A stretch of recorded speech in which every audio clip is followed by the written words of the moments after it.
The stars looked different from Kepler Station. Dr. Sarah Chen stood at the observation window, watching the distant sun of Kepler 442b cast orange light across the research facility. She had been here for 3 years, studying the atmosphere of the planet below. It was quiet work, peaceful work, exactly what humanity needed at its furthest outpost. "Sarah, we're picking up something strange," called out Marcus from the sensor room. His voice carried that edge of excitement scientists got when data didn't match expectations. Sarah walked through the narrow corridors of the station. 12 people called this place home. 12 scientists who had volunteered to live at the edge of human space, to push the boundaries of what humanity knew. They were explorers, dreamers, people who believed the universe held wonders waiting to be discovered.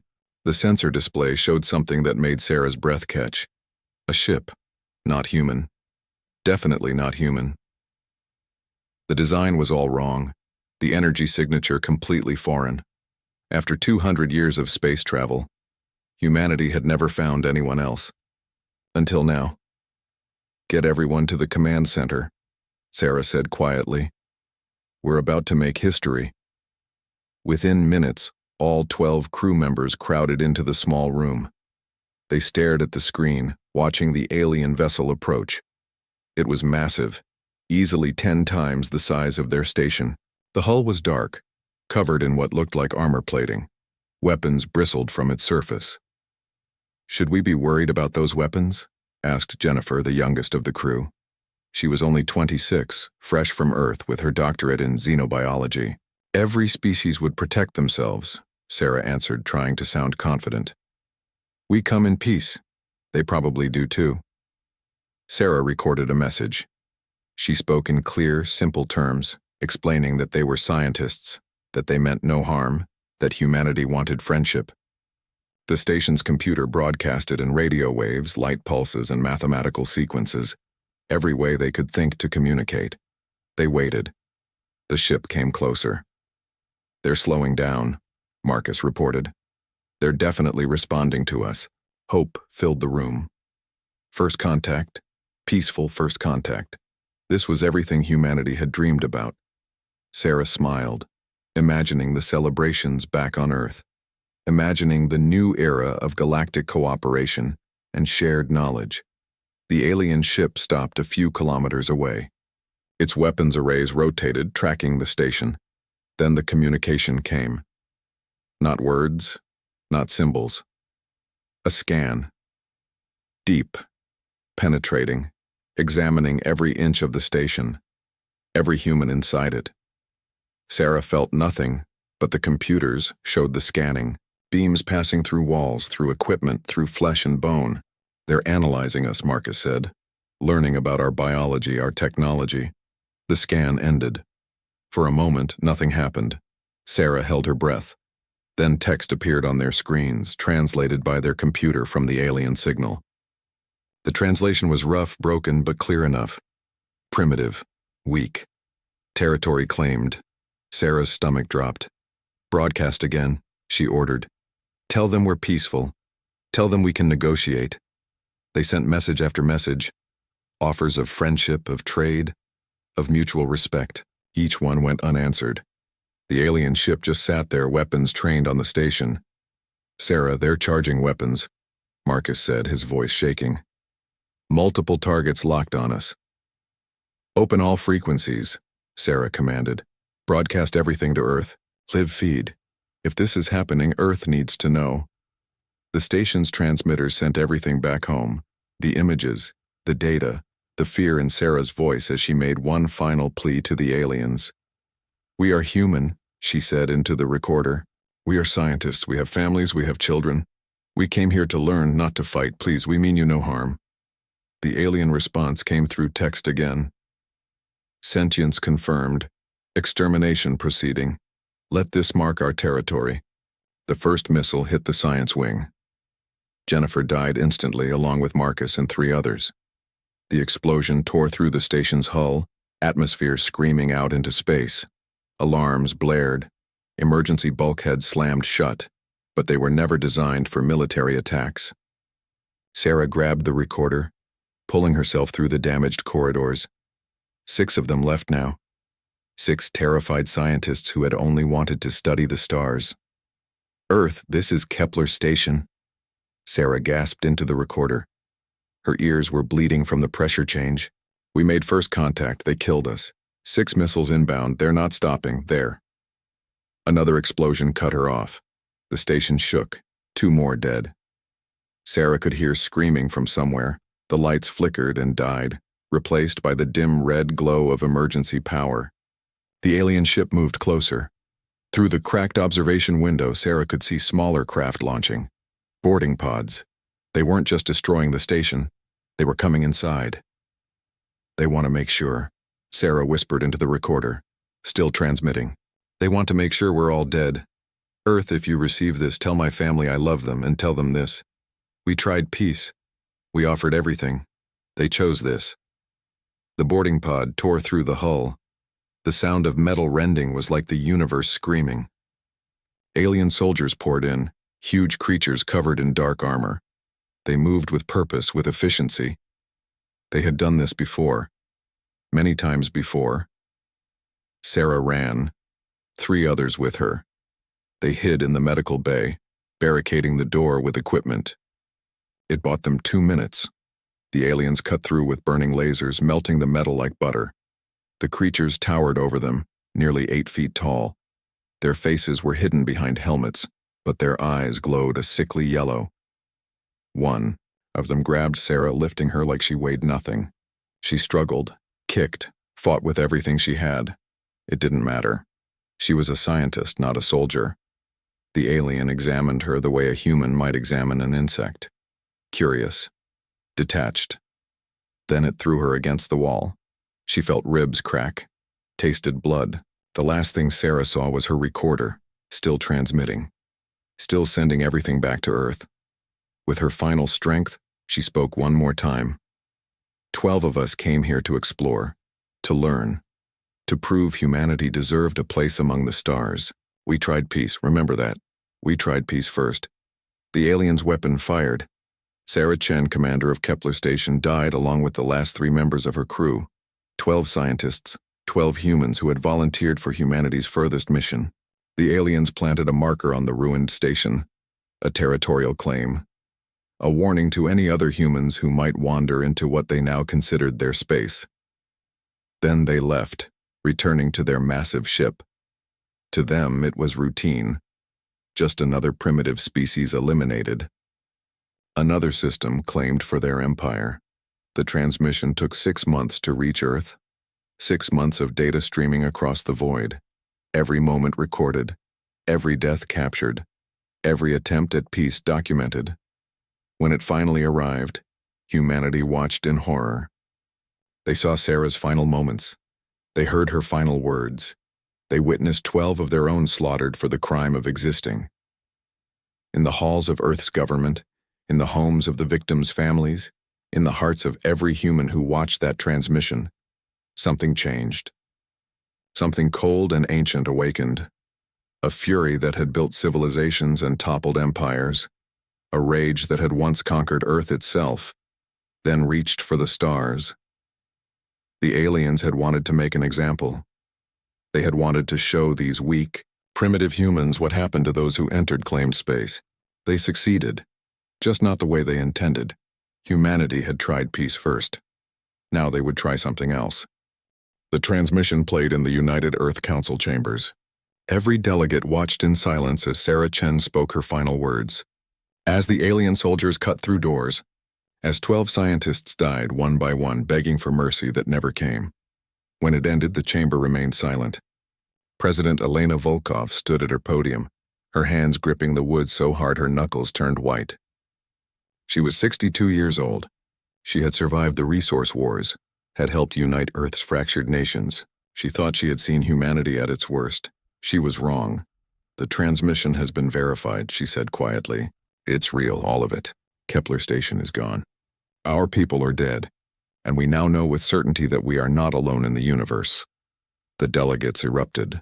Voices filled the chamber, some calling for immediate military response, others urging caution. One delegate from the Pacific Union stood, his face red with anger. They massacred our people, scientists. They didn't even try to communicate. They did communicate, answered the delegate from the European Federation. They said territory claimed and then they killed everyone. That is their communication. Admiral James Kovacs stood at the back of the chamber watching. He was 70 years old, gray-haired and weathered. He had commanded Earth's defensive fleet for 20 years. In all that time, the fleet had fought pirates, stopped asteroids, and occasionally broke up disputes between colonies. He had never expected to fight aliens. Now he had no choice. President Volkov called for order. Intelligence Division report. What do we know about these aliens? A young analyst named David Park stepped forward, activating a holographic display. We've analyzed every frame of the transmission, the language on their ships, their technology signatures, even their biological structure. We cross-referenced with astronomical data and found matches. The hologram showed a massive section of space, hundreds of light years across. 50 star systems glowed red. The Zathran Empire, David continued. We didn't know their name until now, but we've been seeing signs for years. Unusual radio silence from certain regions, structures that blocked our deep space telescopes. We thought it was natural phenomena. We were wrong. He manipulated the hologram, showing images of worlds. Some were barren, scorched. Others showed massive cities. Best estimates, 200 billion Zathran across 50 systems. They're an imperial species. They conquer, they colonize, they eliminate any species that resists. Our analysis suggests they've destroyed at least 40 other intelligent species over the last 1,000 years. The chamber fell silent again. 200 billion, 50 systems, 40 species destroyed. We're outmatched, someone whispered. Admiral Kovacs stepped forward. May I speak, Madam President? Volkov nodded. We're not outmatched, Kovacs said, his voice carrying through the chamber. We're outnumbered. There's a difference. He walked to the hologram, expanding it to show Earth's colonies. 30 systems, 50 billion humans. The Zathran have numbers. They have territory. But look at their technology. He pulled up scans from the boarding pods. Their weapons are projectile-based. Effective but simple. Their armor is heavy, physical. Their ships are large and heavily armed, but slow to maneuver. He changed the display to show human technology. We have quantum computing, AI coordination, nanite construction. Our weapons are smaller but more precise. Our ships are faster. Our missiles can think. You're suggesting we can win? Asked a delegate. I'm suggesting we can make them regret what they did, Kovacs replied.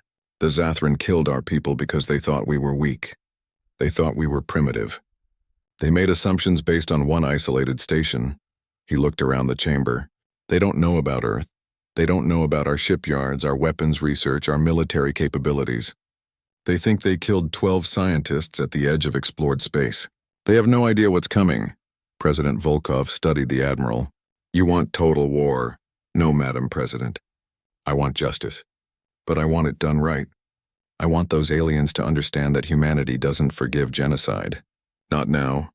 Not ever. Over the next 3 months, Earth transformed. The transmission from Kepler Station played on every news channel. The faces of the 12 victims appeared on buildings, on screens, on memorials. Sarah Chen's final words became a rallying cry. We tried peace first. Shipyards that had been building colony vessels switched to warships. Factories that made mining equipment started producing weapons. Scientists who had been researching peaceful exploration began working on military applications. Dr. Marcus Webb led the weapons division. He was 45, soft-spoken, the kind of man who cried at sad movies.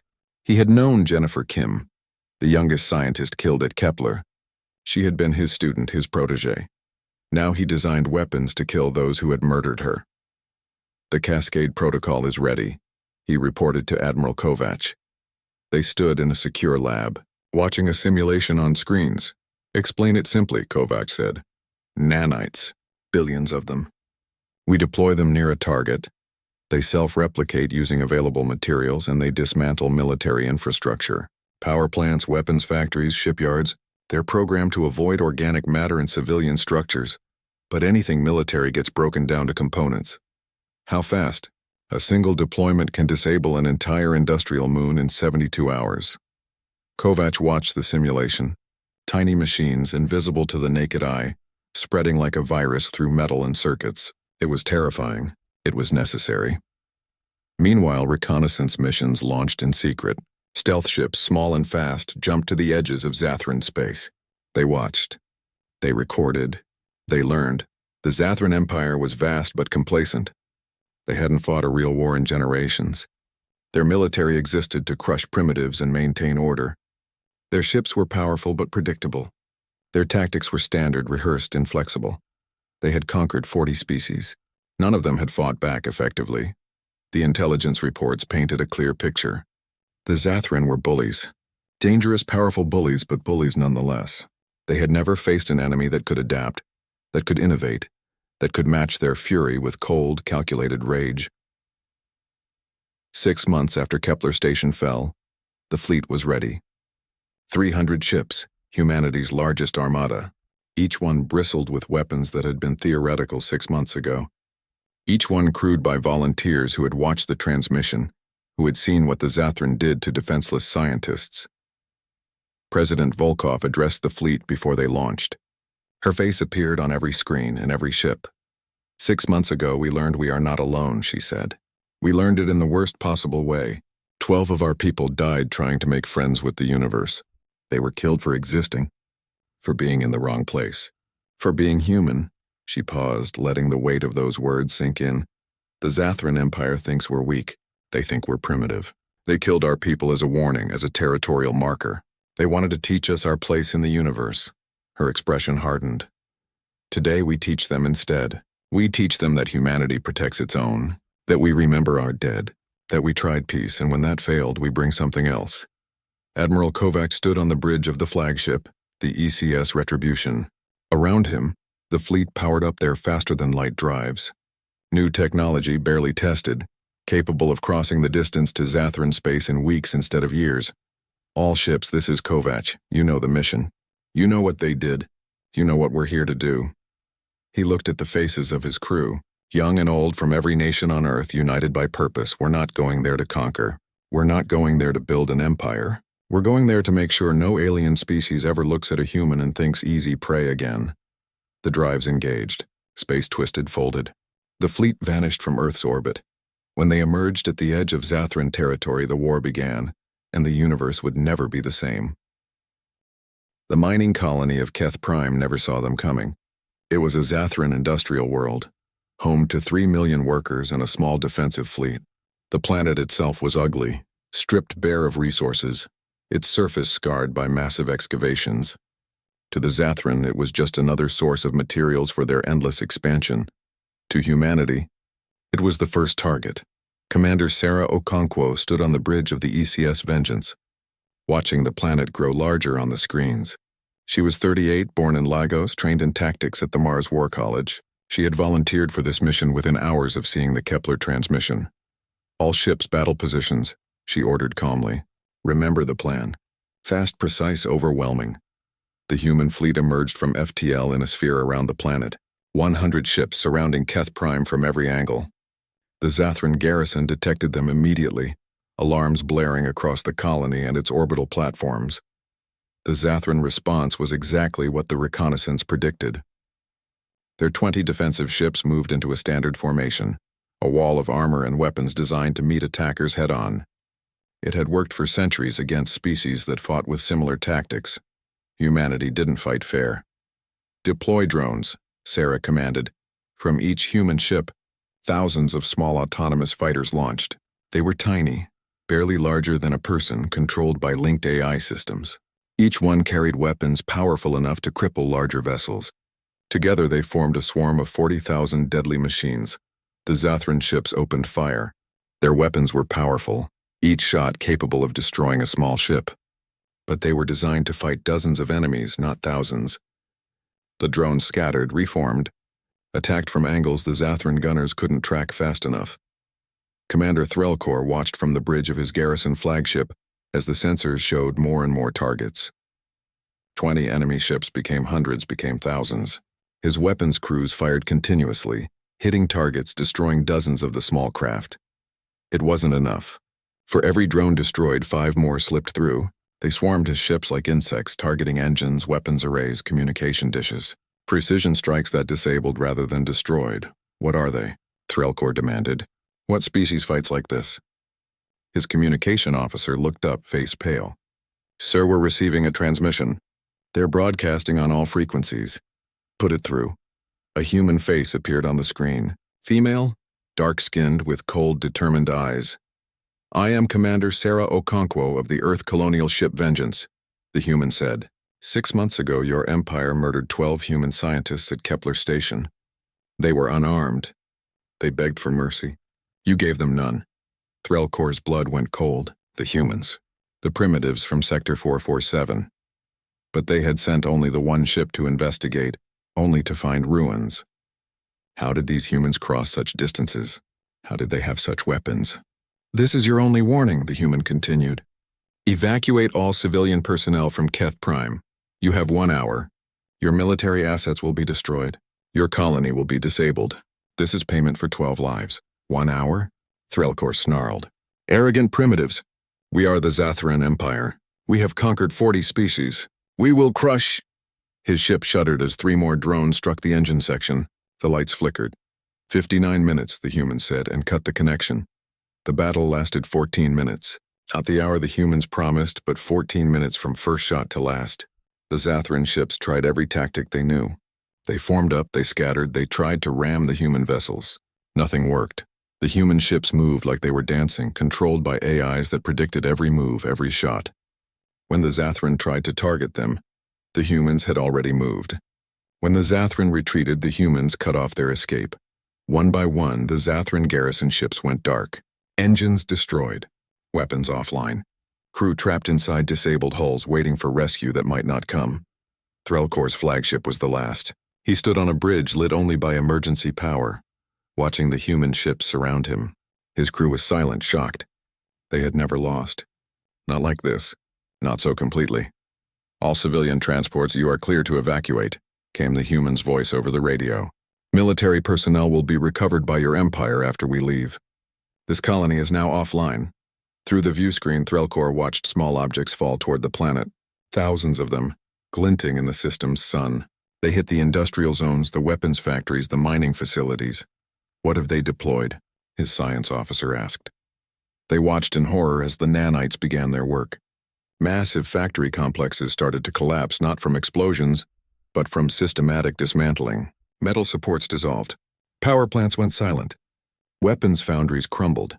In 72 hours, Keth Prime would be completely disabled. No military capacity, no industrial output, just millions of workers stranded on a world that could no longer support the Empire's war machine. "Send this to the High Council," Threlkor whispered. Tell them the humans are not primitive." The human fleet remained in orbit for 3 days, ensuring all civilians were evacuated, ensuring no one died unnecessarily. Then they broadcast a message to the entire Zathran Empire.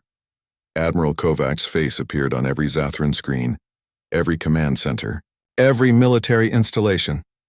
"I am Admiral James Kovac of Earth. Your empire killed 12 of our people, scientists, explorers, humans who offered friendship and received murder. You wanted to make an example of them, to mark your territory, to warn other species away," he paused. "We received that message. Now here is ours. You killed 12. We will take 12 worlds. Not destroy, not genocide. We will disable your military capacity on 12 colony worlds.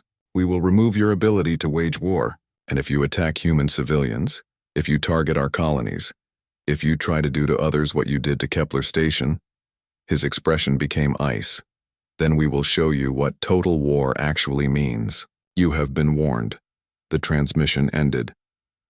In the throne room of the Zathran homeworld, Empress Kaltara watched the recording for the 3rd time. She was ancient by Zathran standards, over 200 years old. She had ruled for a century, expanding the empire, crushing anyone who resisted. "Analysis," she commanded. Her chief military advisor, General Vexor, stepped forward. He looked shaken, uncertain. She had never seen him like this. The humans have superior technology. Their AI coordination, their drone tactics, their nanite weapons. We have nothing that can counter them effectively. And Empress, their intelligence is accurate. They knew exactly where to strike. Exactly how to disable our colony with minimal casualties. "Casualties?" Kaltara hissed. "They cost us an entire industrial world." "But they killed no one," Vexor insisted. "They could have. Their weapons were precise enough. They chose not to. They evacuated civilians. They even left our disabled ships intact so we could recover our crews. You think that's mercy? I think it's a message. They're showing us they can destroy our military without slaughtering our people. That's more terrifying than simple violence. It means they're controlled, disciplined. They're not fighting in rage. They're fighting with purpose. Kaltara stood, her height imposing even among her own species. The Empire does not bow to threats. We do not negotiate with primitives. With respect, Empress, they're not primitive.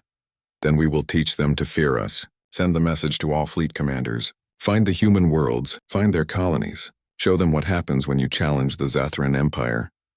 Vexor bowed, but his heart was heavy. He had seen the battle recordings from Keth Prime. He had watched how easily the humans had dismantled their defenses. This would not end well, but the Empress had spoken, and so the Empire mobilized. In the void between stars, the human fleet received the intelligence reports. The Zathran were sending ships toward human space, not just a patrol. A war fleet, thousands of vessels carrying millions of soldiers. Commander Okonkwo read the report and allowed herself a small, grim smile. They didn't take the warning. What now? Her second officer asked. Now we take world number 2 and 3, and we keep going until they understand. We tried peace. They chose this. She pulled up the star charts. 11 more targets. 11 more colony worlds that would lose their military capacity. The Zathran wanted war. Humanity would give them exactly what they asked for, and they would regret every second of it. The Vesh Nebula was beautiful. Clouds of purple and blue gas stretched across millions of kilometers, lit from within by newborn stars. It had been a wonder of astronomy, a place scientists dreamed of studying. Now it would become a graveyard. Admiral Kovac stood on the bridge of the Retribution, watching the tactical displays. 3 human colony worlds had been disabled without significant casualties. 9 more were planned. But intelligence showed something new, something massive. Sir, long-range sensors confirm it, reported Lieutenant Chen. Zathran fleet strength, 10,427 vessels. Multiple capital ships. They're converging on our position. 10,000 ships, against humanity's 300. The Zathran had committed everything they had in this sector. This wasn't a warning. This was extermination. Time to intercept? 18 hours, Kovac nodded slowly. He had expected this. Hoped it wouldn't come to this, but expected it. The Zathran couldn't accept losing colony worlds without fighting back. Their empire was built on dominance, on the threat of overwhelming force. Now humanity would have to prove that numbers weren't everything. Send the message to all ships, Battle Plan Omega, and broadcast this to the Zathran fleet.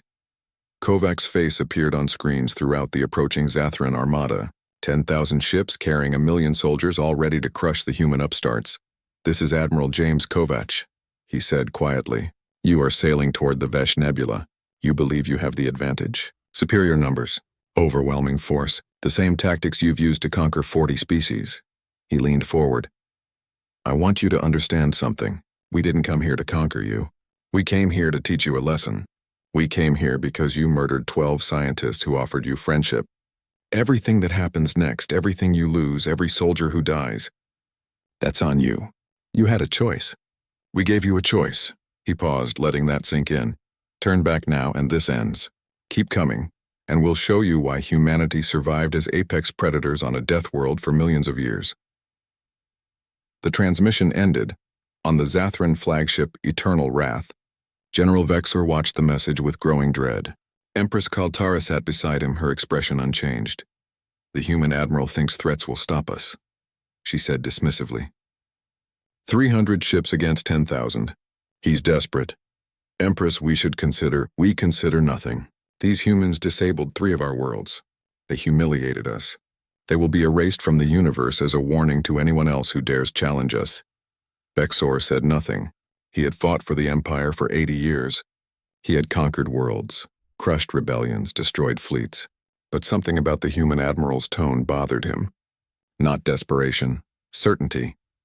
The 2 fleets met at the Vesh Nebula. The Zathran formation was overwhelming, a wall of ships stretching across space. 10,000 vessels moving in perfect coordination, weapons armed, shields at maximum. The human fleet looked tiny in comparison. 300 ships spread thin across the nebula's edge. All ships open fire, ordered Empress Kaltara. The Zathran armada unleashed hell. Thousands of weapons fired simultaneously. Enough firepower to glass a planet. Energy beams, missiles, kinetic rounds all converging on the human positions. The humans scattered. Their ships dove into the nebula, using the gas clouds for cover. The Zathran fired again, targeting the clouds, burning away the cover. "They're running," Kaltara said with satisfaction. Pressed the attack, but something was wrong. The nebula was interfering with sensors. Ships disappeared into the purple clouds and didn't come back out where they should. The Zathran formation began to spread, trying to surround the hiding humans. That's when the real battle began. Drones emerged from the gas clouds, hundreds of thousands of them. They had been hiding in the nebula, positioned before the battle even started, waiting in powered-down silence. Now they activated, their swarms converging on the Zathran fleet from all directions. The Zathran ships tried to reform, to present a unified defense, but the human strategy wasn't about formation. It was about chaos. Human ships appeared behind Zathran vessels, fired, then vanished back into the nebula before return fire could hit them. AI systems predicted movements, coordinated attacks across hundreds of ships simultaneously. Every human vessel knew where every other vessel was, what it was targeting, what it would do next. The Zathran fought as individuals. The humans fought as one organism. "They're fragmenting our fleet," Vexor shouted. "They're forcing us to split up, making us fight in small groups." He was right. The human tactics forced the Zathran to break their massive formation into smaller clusters. And in small engagements, the humans' technological advantages became overwhelming. Then the broadcasts started. On every Zathran ship, on every personal communicator, the footage from Kepler Station played. Sarah Chen's face appeared, speaking her final words. The alien soldiers cutting through doors. Scientists begging for mercy. "This is why we're here," came a human voice. "Not for conquest. Not for territory. For justice. For 12 people who tried to make friends and were murdered for it." Some Zathran soldiers froze, watching the footage. They had been told the humans were dangerous primitives who needed to be eliminated. They hadn't been told about the massacre, about the unarmed scientists begging for their lives. "Keep fighting," Kaltara commanded. "It's propaganda, lies." But it wasn't lies. The footage was real, time-stamped, verified, and some of the Zathran soldiers, particularly the younger ones who had been conscripted into service, began to question. The battle raged for 6 hours. The Zathran fleet lost 1,000 ships, then 2,000. The humans lost 37 vessels. The math was impossible. But the humans kept fighting, kept adapting, kept using tactics the Zathran had never seen. And then, in the middle of the battle, something else happened. Zathran ships began attacking human colonies, not military targets, civilian worlds. Empress Kaltara had given the order personally. If the humans wouldn't be intimidated by military might, they would be terrorized by civilian casualties. 3 human colonies came under attack. Worlds full of families, children, people who had nothing to do with the military. The Zathran targeted population centers, killed thousands in the opening strikes. On the retribution, Admiral Kovac received the reports. His face went pale. "Confirm those targets," he said quietly. "Confirmed, sir. They're hitting civilian populations. Death toll it's already in the thousands." Kovac closed his eyes. He had hoped it wouldn't come to this. Had prayed the Zathran would keep the war military, but they had crossed a line that couldn't be uncrossed. "Send emergency authorization request to Earth Command. Omega Sanction Protocol." His communication officer looked shocked. "Sir, I know what it is. Send it now." 30 minutes later, the response came back. President Volkov's face appeared on screen, and she looked like she had aged 10 years in the past few hours. "The Council has voted," she said hoarsely, 9-3 in favor. "Admiral, you are authorized to activate the Omega Sanction." "Totalva, no restrictions," Kovac nodded. "Understood, Madam President." God forgive us, he turned to his fleet. "All ships, new orders. The Zathran have targeted civilian populations. They've killed families, children. The rules have changed. Target all Zathran military installations across their empire. Not just colonies, everything, shipyards, weapons platforms, command centers. If it can wage war, destroy it." The human fleet split. Ships jumped across the empire, appearing at military installations that had thought themselves safe behind lines. Relativistic kinetic weapons launched, traveling at near light speed, carrying enough energy to level cities. The Zathran military infrastructure began to burn. Shipyards exploded. Command centers went dark. Weapons platforms turned to debris. And because the Empire had built many of its military installations near civilian areas, using its own people as shields, the civilian casualties began to mount. Thousands dead became hundreds of thousands. Then millions. In the Vesh Nebula, General Vexor watched the reports flood in. His empire was being systematically dismantled. The humans weren't invading, weren't trying to hold territory. They were destroying the Empire's ability to wage war, and they were doing it with terrifying efficiency. "Empress, we must surrender," he said. "We're losing entire fleets. Our industrial capacity is collapsing. If this continues, we do not surrender." Kaltara screamed. "We are the Zathran Empire." "We were the Zathran Empire," Vexor said quietly. "We killed 12 scientists, and in return they're killing millions of us. This isn't a war we can win." A junior officer burst onto the bridge. "Sir, multiple human fleets have entered the home system. They're surrounding the homeworld." Kaltara's face went from rage to shock. That's impossible. We have 12 defensive fleets protecting. The fleets are destroyed, Empress. The humans are broadcasting a message. They want to speak with you." On the screen, Admiral Kovac appeared. He looked tired, older, the weight of millions of deaths visible in his eyes. "Empress Kaltara," he said, "your military is broken. Your empire is fractured. You've lost 9,700,000 soldiers. 3 million civilians died because you built your military installations near your own people." He leaned forward. "We're surrounding your homeworld. We have enough firepower to turn it into a second sun." The war ended on a Tuesday, 14 months after Kepler Station fell, 14 months that changed the galaxy forever. The surrender ceremony took place in orbit around the Zathran homeworld. Empress Kaltara arrived on a small shuttle, her honor guard reduced to just 2 soldiers. She looked diminished somehow, smaller than she had been. Admiral Kovac met her in the conference room of the Retribution. The room was simple, functional. No decorations, no displays of triumph. Just a table and chairs. "Empress," Kovac said, nodding slightly. Kaltara sat without responding. She looked at the human admiral, this creature from a species she had dismissed as weak. He looked tired, haunted even, but not defeated. "The terms," she said flatly. President Volkov appeared on a screen, broadcasting from Earth. "The terms are as follows.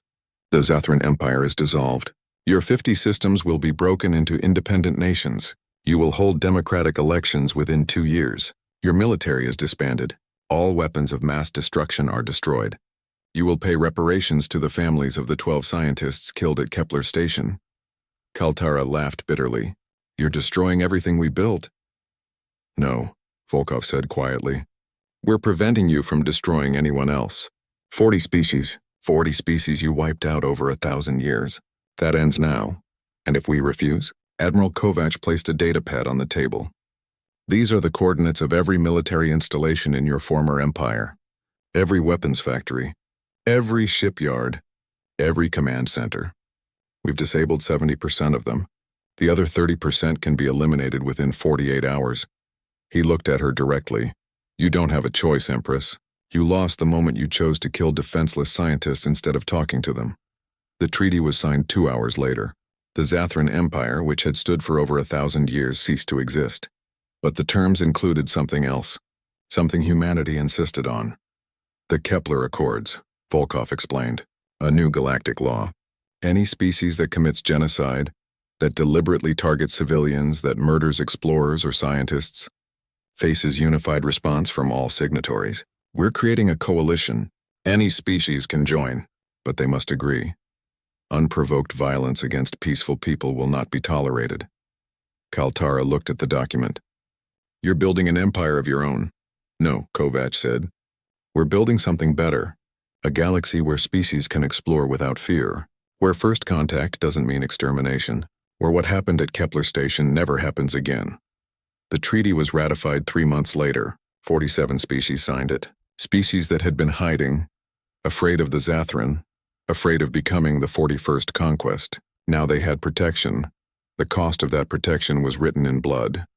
Admiral Kovac stood at the memorial on Earth, looking at the names carved in black stone. 12 names. The scientists of Kepler Station. Sarah Chen's name was at the top, her words carved below it. We tried peace first. Beside this memorial was another, much larger. It stretched for nearly a kilometer, covered in millions of names. The Zathran War dead. Soldiers and civilians who died in a war their empress had started but couldn't finish. Kovac touched Sarah's name gently. We avenged you, he whispered. But the price, was it worth it? He turned. A young woman stood behind him, maybe 20 years old. She had Sarah Chen's eyes. You're her daughter, Kovac said. Granddaughter, Amy Chen. My grandmother was 6 when Kepler Station fell. My great-grandmother was Dr. Sarah Chen. She looked at the memorial. Everyone asks us, the families. Was it worth it? 12 deaths for millions. My teachers ask. The media asks. The protesters ask. They want to know if we think you went too far. Kovac said nothing. It was a question he asked himself every night. I've thought about it a lot, Amy continued. And I think my great-grandmother would have hated the war. She was a pacifist. She believed in peace and communication and understanding. Then we failed her. No. Amy looked at him. You tried what she wanted first. You tried peace. The Zathran chose war. They chose to kill unarmed scientists. They chose to target civilian populations. Every death after that, every consequence. That was their choice, not yours. She touched the memorial. My great-grandmother wanted peace. But she also said we should remember. Well, the galaxy remembers now. 47 species remember that humanity tried peace, and when that failed, humanity made sure no one else would suffer like Kepler Station did. Officer Thren stood at a different memorial on what used to be a Zathran colony world. He was one of the defectors, Zathran soldiers who had refused to follow orders to target civilians. Now he served as ambassador to the new Zathran republics. The memorial here was different. It showed both sides, Zathran and human dead, soldiers and civilians, all the costs of a war that should never have happened. A young Zathran approached him. Ambassador, there's a human ship requesting docking permission. They say they're bringing supplies. Allow them. The human ship was small, carrying food, medicine, and construction materials. Aid for a former enemy. Thren met the captain personally. Why? He asked. Why help us? We killed your people. We started this war. The captain, a woman in her 50s, looked at him with sad eyes. Your empress started the war. Your military followed her orders. But you're not them. You're people trying to rebuild, and we're people who believe in second chances. She paused. Besides, we didn't fight this war to destroy you. We fought it to stop you from destroying others. There's a difference. Over the next 5 years, humanity helped rebuild what the war had destroyed. Not an occupation, not an empire. Just aid freely given to people learning to live without conquest. Other species watched. They saw humanity's military might, saw how easily they had dismantled an empire that had stood for 1,000 years. But they also saw mercy, restraint, help offered to a defeated enemy. The galaxy learned 2 things about humans. First, they value individual lives with an intensity that seems irrational. 12 deaths triggered a war that killed millions. They'll cross the galaxy to avenge their own. Second, they try peace first. Always. But if you force them to war, they don't fight with rage. They fight with cold, terrifying efficiency, and they'll keep fighting until the threat is eliminated. 10 years after Kepler Station fell, Admiral Kovac retired. He was 80 years old, gray and weathered. He had become the most famous military leader in human history. Children knew his name. Statues stood in his honor. He hated it. On his last day, he returned to the memorial. Both memorials, the human and the Zathran. He walked between them, reading names, remembering faces. President Volkov met him there. She was 72 now, also retired. History will judge us, she said quietly. They'll debate whether we did the right thing. Whether 12 lives justified millions of deaths. Did we do the right thing? Kovac asked. Volkov was quiet for a long time. We did the only thing. The Zathran had conquered 40 species. If we hadn't stopped them, it would have been 50, 100. They would have found Earth eventually, and they would have done to our homeworld what they did to Kepler Station. So it was self-defense. It was a message. A very loud, very clear message. Humanity is not prey. Kovac looked at the stars. Somewhere up there, the Kepler Station ruins still floated in space. The site was now a protected monument. Ships from 50 species visited it, a reminder of what happened when violence replaced diplomacy. Do you think they understand? Kovac asked. The other species. Do they understand what we were trying to do?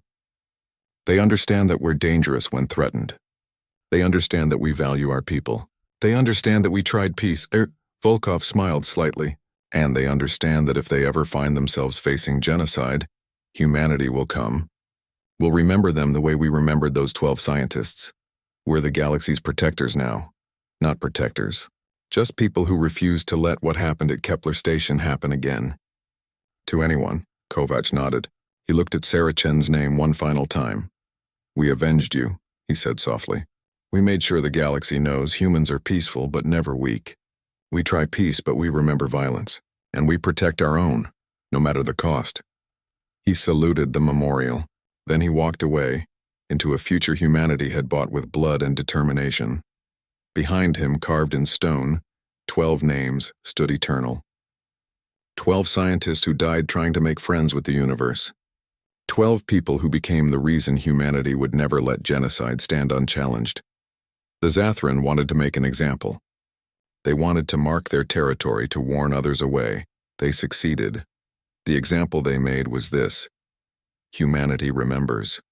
Humanity values every single life. And humanity, when pushed, pushes back with such overwhelming force that the entire galaxy stops and takes notice. 47 species signed the Kepler Accords. Within 50 years, it would be 200 species. A galactic coalition built on a simple principle. We tried peace. We will always try peace first. But if you choose violence, if you target the innocent, if you commit genocide, then you'll learn what 12 scientists taught the Zathran. Empire.